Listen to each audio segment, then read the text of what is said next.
Assalamualaikum warahmatullahi wabarakatuh. Perkenalkan, nama saya Iqbal Arong Samudra dengan NIM 25560 627 garis miring PN garis miring 19396. Di sini saya akan mempresentasikan mengenai karakteristik dan dinamika ekosistem estuari. Oke, langsung saja. Karakteristik ekosistem estuari dibagi menjadi empat, yaitu yang pertama, variasi salinitas, yang kedua, tingginya kandungan nutrien, yang ketiga, sedimentasi yang tinggi, dan yang keempat adalah keanekaragaman hayati yang tinggi. Oke, untuk yang pertama yaitu variasi salinitas. Salinitas di perairan estuari sering berubah-ubah karena terjadi pencampuran antara air tawar dari sungai dan air asin dari laut, sehingga organisme yang hidup di dalamnya sangatlah beragam. Kemudian, yang kedua adalah tingginya kandungan nutrien. Pada perairan estuari yang menerima nutrien dari laut dan sungai, sehingga menjadikan ekosistemnya menjadi sangatlah produktif dan subur, yang mendukung pertumbuhan dari fitoplankton, lamun, dan mangrove. Kemudian, sedimentasi yang tinggi. Arus dari sungai biasanya banyak membawa lumpur dan material organik ke arah muara sungai, yang menyebabkan terbentuknya lumpur, delta, dan rawa yang menjadikannya habitat penting bagi berbagai spesies seperti tumbuhan mangrove, hewan-hewan seperti kepiting, dan berbagai makhluk hidup lainnya.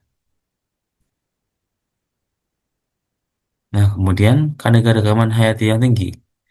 Pada perairan estuari, menjadi tempat hidup bagi berbagai organisme seperti ikan, kepiting, dan udang, serta berbagai macam moluska dan burung air, serta beberapa tumbuhan seperti mangrove yang menyediakan makanan dan tempat perlindungan yang melimpah. Nah, kemudian dinamika ekosistem estuari terdiri dari tiga parameter, yaitu pertama dinamika fisik, kedua dinamika fisika, dan yang ketiga adalah dinamika biologis. Nah, pada dinamika fisik dibagi menjadi tiga parameter, yaitu yang pertama adalah pasang surut, yaitu perubahan pasang surut mempengaruhi kedalaman air, kecepatan arus, dan salinitas, sehingga sangat menentukan distribusi organisme dan sedimen di perairan estuari. Kemudian yang B, arus dan percampuran air, yaitu arus dari sungai membawa air tawar dan sedimen ke laut. Sedangkan arus pasang membawa aliran air asin yang masuk ke muara sungai yang menciptakan pola percampuran yang menentukan karakter perairan estuari. Lalu yang C adalah tingkat kekeruhan. Sedimentasi sungai menyebabkan tingginya tingkat kekeruhan air yang dapat menghambat penetrasi cahaya tetapi menyediakan nutrien bagi organisme-organisme bentik. Nah, kemudian dinamika kimia dibagi menjadi beberapa parameter, yaitu A. Fluktuasi salinitas.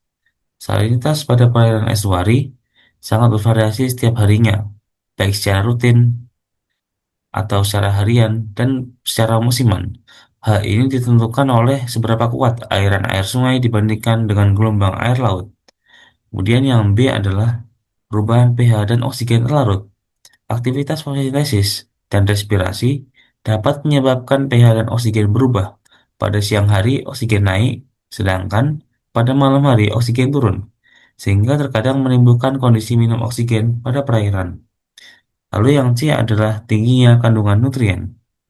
Nutrien yang terdapat dari sungai dapat meningkatkan produktivitas, tetapi juga berpotensi menimbulkan eutrofikasi apabila kadarnya berlebihan. Nah, kemudian dinamika biologis dibagi menjadi tiga juga. Yang A adalah rantai makanan yang kompleks. Perairan estuari memiliki rantai makanan yang kaya, dimulai dari fitoplankton sebagai produsen hingga predator besar seperti ikan dan burung air. Lalu yang B adalah migrasi organisme. Banyak ikan dan organisme laut biasanya menggunakan perairan estuari sebagai tempat bertumbuh dan berlindung sebelum kembali ke laut. sehingga aliran migrasi organisme selalu terjadi pada perairan ini. Lalu yang C, sukesi ekologis. Sedimentasi yang terus berlangsung dapat membentuk lahan baru yang kemudian ditumbuhi oleh mangrove yang menyebabkan perubahan bertahap pada struktur ekosistem. Nah, lalu kesimpulannya. Ekosistem estuari adalah ekosistem peralihan antara sungai dan laut yang sangatlah produktif, serta memiliki salinitas berubah-ubah yang kaya akan nutrien dan mendukung kehidupan banyak organisme.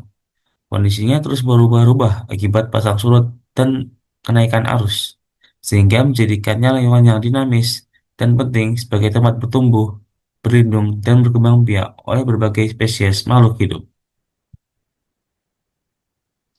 Oke, sekian, terima kasih. Assalamualaikum warahmatullahi wabarakatuh.